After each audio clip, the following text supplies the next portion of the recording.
성경 말씀은 마태복음 14장입니다.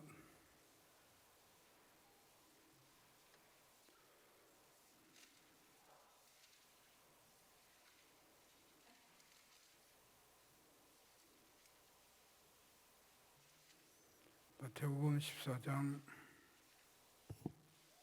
22절에서 36절 봉독합니다.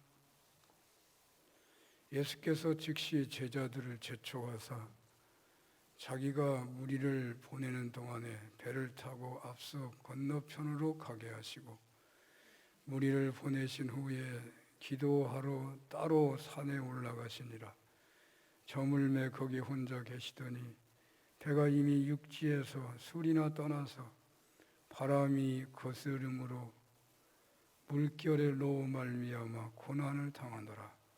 밤 사경에 예수께서 바다 위로 걸어서 제자들에게 오시니 제자들이 그가 바다 위로 걸어오심을 보고 놀라 유령이라 하며 무서워하여 소리 지르거늘 예수께서 즉시 이르시되 안심하라 나니 두려워하지 말라. 베드로가 대답하여 이르되 주여 만일 주님이시거든 나를 명하사 물 위로 오라 하소서 하니 오라 하시니 베드로가 배에서 내려 물 위로 걸어서 예수께로 가되 바람을 보고 무서워 빠져가는지라 소리질러 이르되 주여 나를 구원하소서 하니 예수께서 즉시 손을 내밀어 그를 붙잡으시며 이르시되 믿음이 작은 자여 왜 의심하였느냐 하시고 배에 함께 오름에 바람이 그치는지라 배에 있는 사람들이 예수께 절하며 이르되 진실로 하나님의 아들이로소이다 하더라. 그들이 건너가 게네사렛 땅에 이르니 그곳 사람들이 예수이신 줄을 알고 그 근방에 두루 통지하여 모든 병든 자를 예수께 데리고 와서 다만 예수의 옷자락이라도 손을 대게 하시기를 간구하니 손을 대는 자는 다 나음을 얻으니라. 아멘. 오늘 본문을 연극으로 설명을 해본다면 세 개의 막으로 된 이야기라고 할 수 있겠습니다. 제1막은 예수님께서 산에서 기도하고 있는 장면입니다. 두 번째 장면은 가장 많은 분량을 차지하고 있지만 실제로는 시간적으로 가장 짧을 거라고 봐지는데요. 갈릴리 바다에서 벌어지는 일들이죠. 세 번째 장면은 배가 게네사렛 땅에 도착했을 때 그곳 사람들이 예수님의 소문을 듣고 통지를 보내가지고 아픈 사람들을 다 데려왔는데 그들이 예수님의 옷자락을 만짐으로 병이 나았다는 이야기입니다. 설교 구성상 세 번째부터 말씀을 해야겠는데요. 왜냐하면 이 기록은 오병이어 기적 바로 전에 나타났던 그 치료 사건하고 거의 유사한 사건이기 때문입니다. 이미 말씀을 드렸습니다마는 오병이어 기적 직전의 치료 사건은 병자들이 멀리서 식구들이나 친구들의 부축을 받고 빈들까지 주님을 따라온 그들을 주님께서 사랑으로 바라보시며 치유해 주신 사건이죠.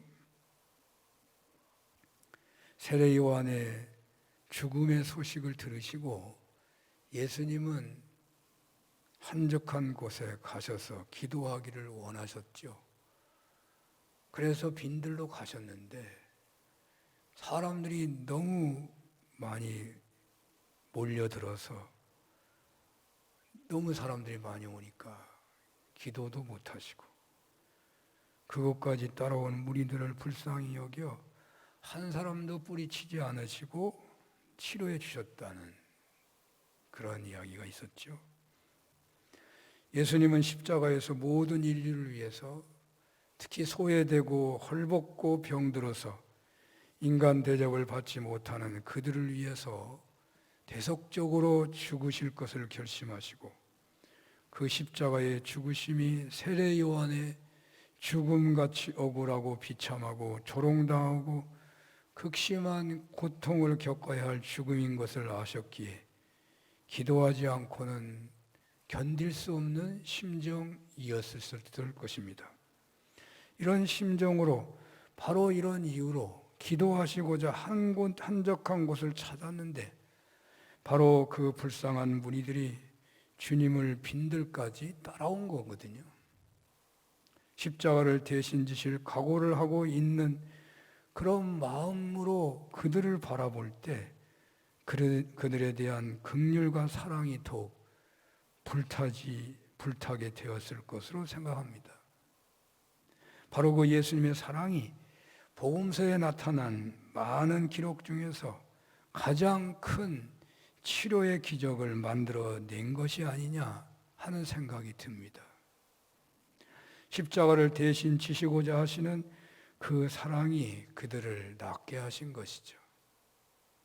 그렇습니다. 치료의 기적은 사랑이 중심에 있습니다. 모든 기적에는 방법이나 어떤 기막힌 이론이나 어떤 전문성보다도 뜨거운 사랑이 최고의 역할을 하는 것이 분명합니다. 바로 이러한 기적이 오늘 본문 세 번째 장면에서도 그대로 재현되고 있는 것입니다. 물론 오늘 본문에서는 치료받는 자들의 믿음 행위가 일반 치료 사건에서와 같이 나타나고는 있습니다. 즉 예수님의 옷자락만 만져도 치료받을 것이다 라고 그들이 믿는 것이라고 할 수 있잖아요. 우리네와 똑같은 육신을 가지신 예수님의 본문에서의 사역을 조금 이렇게 정리해서 본다면 지금 주님은 지칠 대로 지쳐 있음이 분명합니다. 앞에서 얘기한 것처럼 우리가 강해 설교하니까 앞에서 계속 다룬 것처럼 세례 요한의 죽음의 소식을 듣고 빈들로 가신 것이죠. 무리들이 몰려와서 피할 수 없었고 물려든 병자들을 치료하시고 그들 때문에 오병이의 기적이 일어나야만 했습니다. 그래서 그 먹을 것을 나눠주는 많은 시간을 소요해야 했겠죠. 그리고 제자들을 배를 태워서 보내십니다. 그리고 당신을 둘러싸고 있는 모든 무리들도 다 돌아가게 하십니다. 그리고는 주님은 기도하시러 홀로 산으로 올라가셨고 새벽까지 기도에 전념하시는 것으로 생각할 수 있죠. 그렇게 기도하시는 중이었는지 끝났는지 알 수가 없지만 예수님은 제자들이 위험에 처한 것을 예견하시고 제자들에게 오셔서 그 위험을 해결해 주시고 게네사렛 땅에 이르렀는데 사람들이 예수님이시다라는 것을 알게 되어서 두루 통제해가지고 모든 병자를 또한 예수님께로 데려왔다는 것입니다. 자, 오늘 성경의 정황으로 볼 때 예수님은 너무너무 지치고 피곤하셨음이 분명합니다. 밤잠을 아마 못 잔 거죠. 그리고 오늘 성경에 예수님이 지쳐 있으신 것이 상상되는 그런 구절이 있거든요.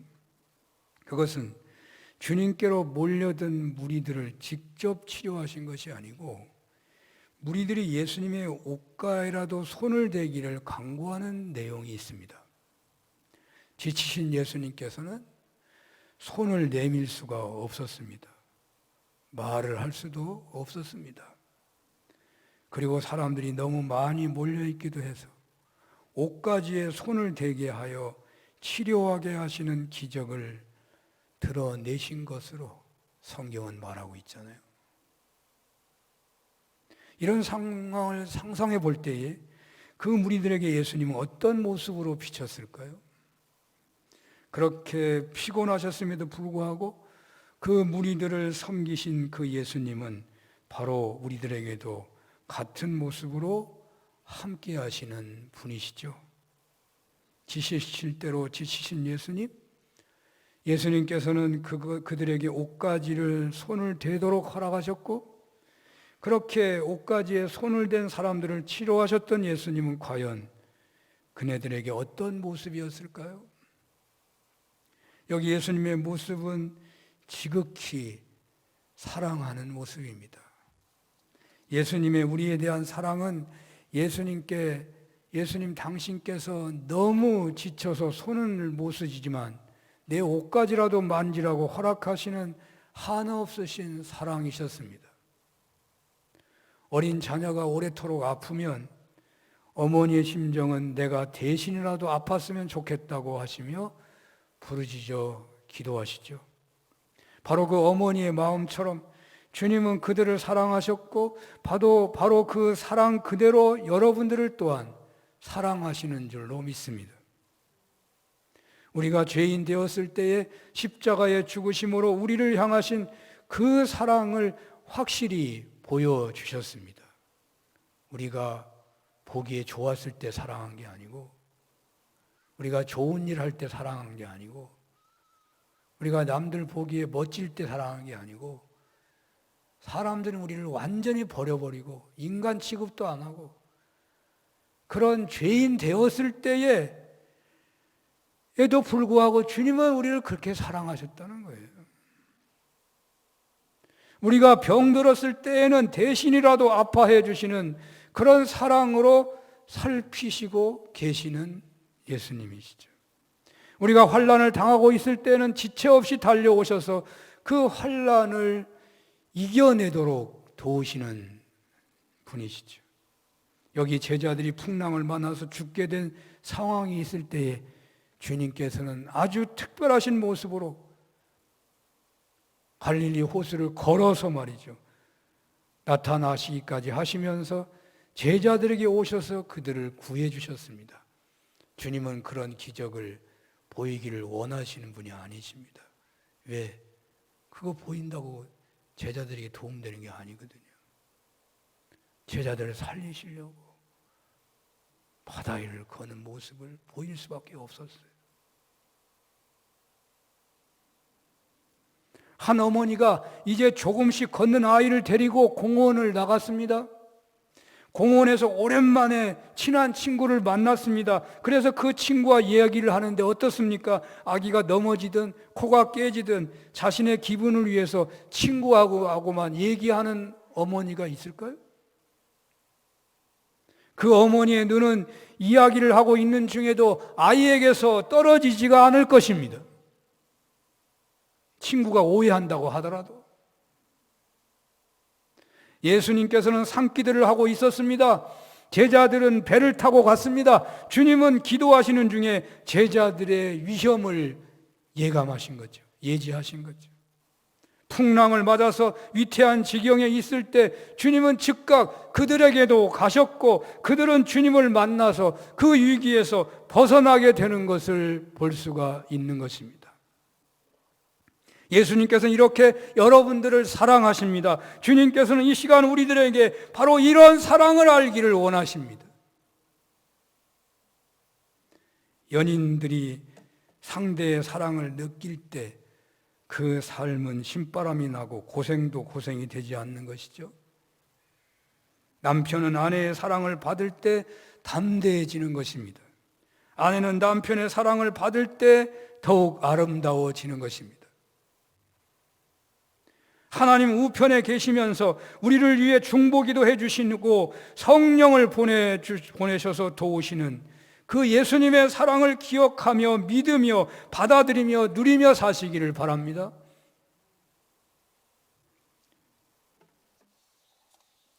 어떤 분들은 예수님이 우리를 그렇게 사랑하신다면 아예 병도 들지 않도록 하시고 풍랑도 만나지 않도록 하시지 병 주고 약 주듯이 그렇게 하셔야만 하느냐라고 대들는지 모르겠습니다. 그러나 우리나라가 당하는 환난은 대체로 다 자신들이 자초한 거예요. 하나님이 환난을 주시는 게 아니에요. 자기가 간 거예요. 자기가 잘못해서. 그리고 우리네 깨달음이나 변화는요, 고난을 통해서만 있다는 것을 알아야 돼요. 어느 누가 말로 깨달을 인간이 한 사람이라도 있나요? 아무리 지혜가 있어도요, 말로써 변화되는 인간은 이 세상에 하나도 없어요. 환난을 통하지 않고서, 고난을 통하지 않고서는 변할 사람이 하나도 없기 때문에, 제대로 기도할 사람이 하나도 없기 때문에, 자기밖에 모르고 살아가는 인간들, 남의 아픔을 한순간이라도 제대로 자기 몸이 아픈 것처럼 생각해 본 사람이 얼마나 있냐고요. 아파봐야만 알지. 주님께서 그래서 환난을 당하도록 허락하신다는 것을 생각해 볼 때 우리를 향하신 하나님의 또 다른 사랑을 보는 것입니다. 사랑하는 자녀들을 그들이 무엇을 하든지 그냥 내버려두는 부모는 없을 것입니다. 권면을 하든지 매를 들든지 깨닫도록 감동을 주든지 할 수 있는 방법을 부모는 취할 수밖에 없는 것이죠. 주님께서는 여러분들을 참으로 사랑하십니다. 환난을 당하고 있어도 역시 변함없이 사랑하고 계십니다. 질병으로 고통 중에 계셔도 주님은 여전히 여러분들을 지극정성으로 사랑하십니다. 여러분들이 어떤 현실에 있어도 마치 하나님이 떠나 계신 것 같은 생각이 될 정도로 하나님이 응답을 주시지 않는 것 같아도 여전히 하나님은 옆에 계시면서 사랑을 베푸시고 계십니다. 우리의 눈에 보이지 않아서 모를 뿐이지 하나님의 사랑은 계속 여러분들에게 임하시고 있으십니다. 함께 아파하시면서, 함께 슬퍼하시면서, 함께 기뻐하시면서, 함께 땀을 흘리시면서 전능하신 하나님께서 우리들에게 가장 적절하신 방법으로 우리들을 사랑하시고 계시는 것입니다. 오늘 본문에서 보여주신 주님의 사랑에서 우리는 바로 이런 확신을 가져야 하겠습니다. 예수님의 십자가 사랑, 예수님의 병자를 치료하시는 사랑, 예수님의 탕자를 눈물로 호소하시며 기다리시는 사랑, 강도 만난 사람을 치료하시고 회복하시는 사랑, 성령님을 보내셔서 기도하게 하시고 응답해 주시는 사랑, 주님께서는 한순간도 쉬지 않으시고 여러분들을 살피시고 사랑하시고 계십니다. 바로 이 주님의 사랑을 확신하시고 이 사랑을 받아들이시고 누리시기를 축원합니다. 오늘 본문에서 보게 되는 두 번째 장면은 예수님께서 기도하시는 장면입니다. 예수님께서는 제자들을 재촉하여 배에 태워서 보내십니다. 그리고 무리들을 다 집으로 보냈습니다. 홀로 산에 올라가시기 위해서. 산에 올라가서 기도하셨는데 얼마나 기도했는지 해가 저물었습니다. 왜 이렇게 하셨나고요? 기도하시기 위해서 보낸 거예요. 제자들도 보내고 강제로 보낸 겁니다. 내용을 보면 사람들도 다 보내버려요.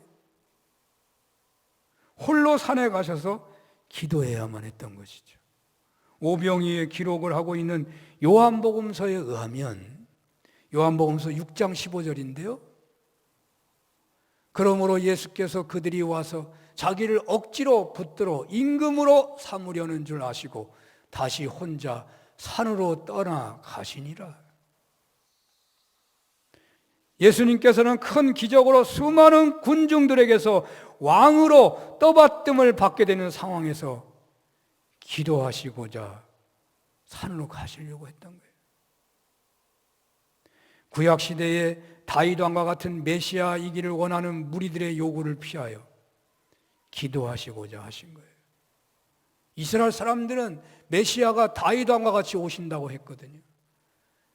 그러니 이제 예수님이 그런 기적을 행하니까 야, 이제 다윗보다 더 대단한 분이 오셨다. 이분이 바로 왕이시다. 왕으로 모시려고 한 거죠. 여기 예수님께서는 오직 하나님의 뜻을 구하는 기도를 드리고 있습니다. 여기 예수님은 당신에게 부여된 그 사명을 감당하기 위해서 기도하고 계십니다. 몰려든 사람들의 뜻을 뿌리치고 오직 자신에게 부여된 하나님의 뜻을 확인하고 그 뜻에 따른 사명을 감당하기 위해서 어두운 밤에 홀로 산에 올라가 기도하셨던 것입니다. 세례 요한이 죽은 후에 주님은 기도하기를 원하셨습니다. 당신의 공생의 삶을 성찰해 보시고자 했습니다. 그런데 몰려오는 사람들 때문에 기도할 수가 없었습니다. 그들을 불쌍히 여겨 치료해 주시고 엄청난 기적의 사건을 나타내 주셨습니다. 바로 그런 현실에서 사역에 대한 논쟁이 생기고 혼란이 나타날 수 있었을 것입니다. 가령 주님의 제자들은 세례 요한같이 억울하게 죽게 되시는 일은 없어야 한다고 주장했을지도 모릅니다. 기적이 일어났을 때에 그들은 그 몰려든 군중들과 함께 그 군중의 힘으로 메시아로 등극하기를 원했을지도 모릅니다. 그래서 오늘 본문의 표현으로 보면 예수님께서는 즉시 아주 급히 행동하고 있으십니다. 제자들을 그냥 보낸 것이 아니고 가든지 말든지 하라 한 게 아니고 강력하게 재촉했습니다. 빨리 배 타고 가라고. 모두 다 보내고 홀로 하나님과 독대하기를 원하셨습니다.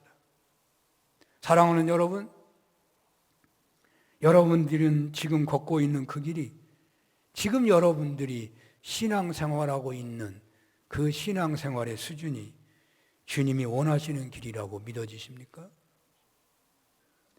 주위 사람들에 의해서 여러분들에게 주어진 사명이 구부러지진 않았습니까? 하나님께서는 여러분들을 이 땅에 보내시면서 다 사명을 주셨습니다. 하나님께서는 여러분들 한 사람 한 사람에게 큰 계획을 가지고 계십니다. 그 계획에 대해 생각해 보신 적이 있으십니까? 그리스도인들은 하나님이 주신 사명대로 잘 가고 있는지를 하나님과 독대를 통해서 성찰해 볼 필요가 있는 것입니다. 왜 우리가 기도해야 하는 것일까요? 우리들의 기도의 주 내용은 어떤 것이 되어야 할까요? 하나님의 뜻을 묻는 기도해야 하겠습니다. 주 내용은 그런 것이죠. 그 뜻에 따라 주어진 사명을 감당할 수 있도록 기도해야 할 것입니다. 2년이 넘는 코로나를 통과하면서 얼마나 우리의 신앙은 무너지고 있는 것입니까? 한국교회는 얼마나 망가지고 있는 것입니까?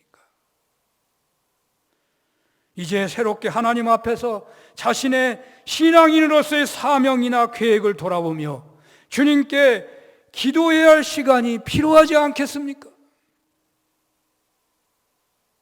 과연 나는 맡겨진 사명을 잘 감당하고 있는지, 방해하는 세상 현실로 인하여 넓은 길로 몰려가는 사람들로 인하여 자신에게 주어진 사명을 잃어버렸는지 기도해 봐야 하지 않겠습니까? 사명대로 살지 못하도록 방해하는 현실에 그만 좌절하고 넘어진 자신을 보면서 주님께 기도해야 하지 않겠습니까? 너무나 바쁜 세상인지라, 생활 전선에서 물이 흘러가듯이 함께 흘러가는 삶인지라, 언제 사명 같은 거 생각할 새가 없는 그런 생활 아니었습니까? 이 시간 주님은 하나님과 독대하기를 원하셨잖아요. 우리에게 똑같이 말씀하고 있는 것입니다. 왜 살아야 하는지, 왜 일을 해야 하는지, 앞으로 남은 생애를 어떻게 살아야 하는지. 많은 사람들이 원하는 것 중요하지 않습니다. 많은 사람들이 가고 있는 길이 중요하지 않습니다. 어차피 신앙의 길은 넓은 길이 아니고 좁은 길입니다. 이 시간 주님은 우리들에게 가고 있는 길을 돌아보라고 하십니다. 지금 신앙의 수준을 성찰해 보라고 하십니다. 연세가 많은 분들은 남은 생애 동안에 아쉬움 남지 않는 생애가 될 수 있도록, 젊으신 분들은 더 하나님께 영광이 되는 열매를 얻는 길을 향하여 제대로 가고 있는지를 성찰하라고 말씀하십니다. 이 세상에서 어떤 사람이 불쌍한 것입니까? 가난한 사람입니까? 병든 사람입니까? 이 땅에서 어떤 사람이 가장 불쌍하다고 생각하십니까?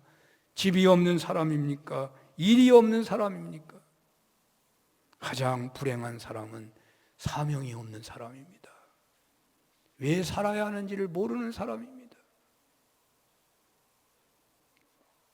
가장 불쌍한 사람은 사명을 잘못 알고 살아가는 사람일 수도 있습니다. 가장 안타까운 사람은 능력이 있는데 그 능력을 조금밖에 발휘하지 못하고 살아가는 사람일 것입니다. 예수님께 몰려든 군중들을 규합해서 이스라엘의 독립을 위해 싸웠다면 예수님은 어떻게 되었겠습니까? 무리들에 의해서, 제자들에 의해서 그 사명을 감당하는 방법이 바뀌었다면 어떻게 되었겠습니까? 예수님께서는 십자가를 져야 한다는 그 메시아의 길을 방해하는 베드로에게 사탄아 물러가라 라고 강력하게, 어찌 보면 말도 안 되는 그런 끔찍한 말을 하시기까지 하시지 않았습니까?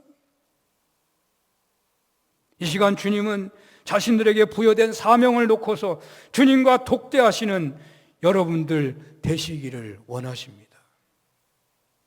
또 자신의 사명을 감당해,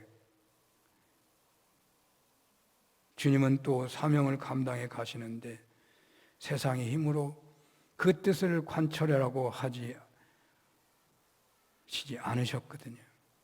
그런 것처럼 언제나 십자가의 정신으로 우리가 나아가고 있는지, 내가 가는 길을 십자가 지는 방향으로 가고 있는지, 그 여부를 살펴보라고 하시는 것입니다. 왜? 십자가 짐이 능력이기 때문에 그런 거예요. 십자가 짐이 사람을 살리기 때문에 그러는 거예요. 내가 좀 먹고 살만하고 내가 이제 남들이 알아주는 신앙인이 됐다고 십자가 지는 거 내려놓으면 안 되는 거예요. 사람의 변화는 목소리에 있지 않아요. 내가 십자가 짐에 있는 거예요. 우리가 사명을 감당할 때 반드시 하나님께 영광이 되는 방향으로 해야 하기 때문입니다. 하나님의 사랑을 알면, 그 하나님의 사랑을 체험하면 하나님의 우리를 향하신 계획을 알게 됩니다. 하나님이 우리에게 주신 사명을 알게 됩니다.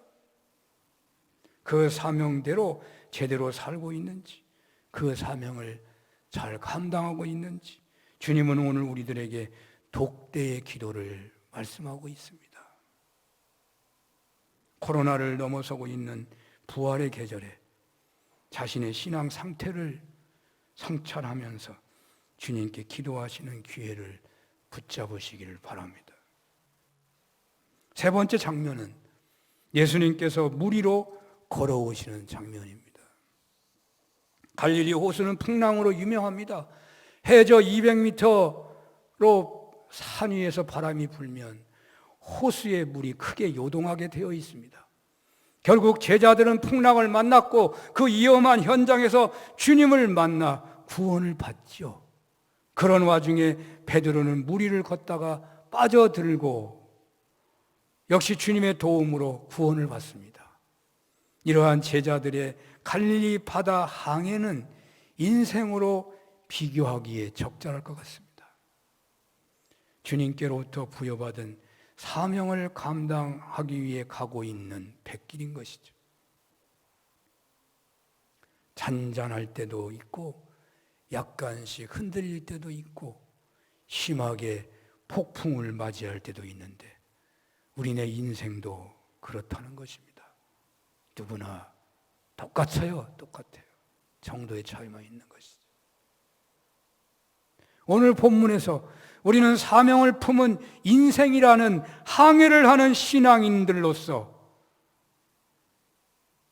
사건을 통해서 주시는 주님의 말씀을 들어야 할 것입니다. 본문 32절을 볼까요? 배에 함께 오름에 바람이 그치는지라. 무슨 말씀인가요? 그 경랑, 그 풍랑이 주님이 그 배에 올랐더니 멈췄다는 거예요. 주님을 모시면 그 요동하는 인생 항해는 평안해진다는 것입니다. 어쩌면 여전히 배가 흔들릴지도 모르지만 제자들은 평안을 누린다 그 말이에요. 우리는 인생 항해 중에 큰 풍랑을 만나 고난 중에 있게 될 때마다 과연 우리는 주님을 모시고 가고 있는지를 살펴야 하는 것입니다.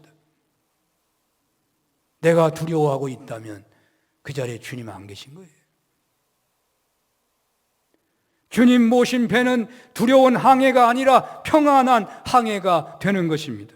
오늘날 여러분들 염려와 근심과 걱정으로 살아가십니까? 주님을 왕으로, 주님을 여러분들의 목자로 모시고 있으신지를 생각해 보시기 바랍니다. 주님을 모셔드리면 불을 켜자 어둠이 물러가는 것처럼 근심, 걱정, 불안과 두려움 물러가고 소망을 갖게 되는 것입니다.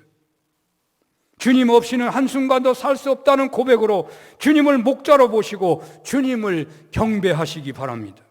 배에 있는 사람들은 예수님께 절하며 말하기를 진실로 하나님의 아들이로소이다. 배에 있는 사람들이 예수님을 경배하고 있는 것입니다. 이러한 삶은 거친 인생 항해길을 사명자로 살아가는 중요한 태도라고 하겠습니다. 늘 전능하신 주님을 여러분들의 삶의 목자로 모시기를 바랍니다. 여기서 한 걸음 더 들어가 보면 제자들이 풍랑을 맞은 것은 순간의 시간이 아니었습니다. 24절, 25절을 한번 볼까요? 시작. 배가 이미 육지에서 술이나 떠나서 바람이 거스름으로 물결로 말미암아 고난을 당하더라. 밤 사경에 예수께서 바다 위로 걸어서 제자들에게 오시니. 배가 바람을 거스르며 고난을 당했는데요, 그 풍랑의 현실이 사경까지 계속되었다, 그런 내용 아니에요? 사경이면 새벽 3시에서 6시 사이를 말합니다. 이들이 배를 탔을 때 밤에 탔겠습니까? 해 넘어가기 전에 탔어요. 해 넘어갔는데 배를 타겠어요? 밤에는 못 가잖아요. 옛날에는 불도 없는데. 아마도 이들은 해가 있을 때 출발해서 해가 떨어지기 전에 도착하려고 배를 탔던 것입니다. 그런데 이놈의 배가 새벽에도 도착이 안 된 거예요. 밤을 다 지나가 풍랑에 시달린 거예요. 이제 이들은 더 이상 버틸 힘이 없습니다. 이들은 어쩌면 생명을 포기했을지도 모릅니다. 바로 그때 주님이 나타나셔요. 어쩌면 이렇게 상황이 딱 그렇게 돼가는지 알 수가 없어요. 은혜 받은 사람도 다 그렇더라고. 나는 아무것도 못합니다. 죽기 직전에 꼭 은혜를 만나더라고. 은혜의 주님을 만나더라고. 자신들이 할 수 있는 노력을 다 하다가 이제는 포기하고 하나님을 바라보기 시작할 때에 하나님의 역사가 시작되는 경우가 너무나 많습니다. 왜? 인간이 악하기 때문에 그래요. 회개가 다 끝날 때까지, 그 자아가 다 죽을 때까지, 그 인간이 은혜 받으면 변화될 만한 그런 때가 될 때까지 하나님은 기다리시는지도 모릅니다. 왜? 금방 은혜 받으면요, 그 사람 변화 안 돼요. 똑같아요. 하루 변하고 이틀 변하고 끝이에요. 근본적 변화는 어려워요. 우리가 포기할 때 하나님은 시작하십니다. 하나님은 언제나 우리의 고집, 교만, 그 불신앙을 꺾으시기를 원하십니다. 그리고 개입하십니다. 그렇습니다. 주님이 목자 되심을 믿고 그 주님을 따르신다면 주님은 여러분들을 푸른 초장으로 늘 인도하실 것입니다. 그리고 오늘 본문은 사명을 감당하는 인생 항해를 할 때에 그리스도인들이 살아야 할 태도를 말해주는데, 그것은 주님만을 바라보라는 것입니다. 베드로는 주님을 바라볼 때는 승리했습니다. 그러나 파도를 보는 순간에는 빠져들었습니다. 엘리야가 왜 두려웠는지 아십니까? 엘리야가 갈멜산상에서 850명의 바알과 아세라는 아니라는 말도 있고 바알 선지자를 다 죽였어요. 엘리야가 두려워할 일이 뭐가 있습니까? 그러나 엘리야는 이세벨이 내가 너를 살려주지 않는다. 내일에는 네 목숨이 떨어질 거다. 엘리야가 왜 두려운지 아세요? 자기를 죽인다는 이세벨의 이야기가 자꾸 떠오르는 거예요. 그래서 두려운 거예요. 그래서 벌벌 떨고서 도망갔어요. 왜 베드로가 물에서 빠져들어가요? 풍랑을 보니까 빠져들어가지 예수님 안 보고. 여러분에게 일어난 현실, 그 세상의 그 두려운 현실을 보면요, 두려울 수밖에. 주님을 바라봐야지. 주님을 바라보면요, 그 파도에서도 걸어간다니까요. 그게 오늘 성경 얘기잖아요. 순교자들이 죽음을 당할 때에 그들은 눈을 떠 나타나신 주님을 바라보았다고 해요. 스데반이 그러했습니다. 바로 이런 은혜가 임하는 거예요. 스데반이 죽을 때 주님을 바라보잖아요. 그래서 순교하는 거예요. 고난 중에서 주님을 바라보십시오. 그러면 승리할 수 있는 능력을 덧입게 되는 것입니다. 노새 아내의 이야기를 아실 것입니다. 노새 아내는 불타고 있는 자신의 영화로웠던 삶의 현장을 아쉬워하며 돌아보다가 소금 기둥이 되고 말았습니다. 한쪽 발은 교회에, 한쪽 발은 세상에 두고 살면 찢어져 죽는 것입니다. 왜 힘이 드는 것입니까? 양쪽 발을 그렇게 짚고 있어서 그런 것입니다. 차든지 뜨겁든지 해야 합니다. 주님만 바라보고 승리하시는 여러분들 다 되시기를 축원합니다. 기도하겠습니다. 예수님 지극하신 사랑을 받고 믿고 누리게 하소서. 2년이 넘는 코로나를 넘어가고 부활적인 일을 맞는 신앙인으로서 다시금 자신들의 사명을 성찰하며 기도하게 하소서. 인생 항해 중인 우리들 언제나 선장 되신 주님 모시고 주님만 바라보게 하소서. 예수님 이름으로 기도합니다. 아멘.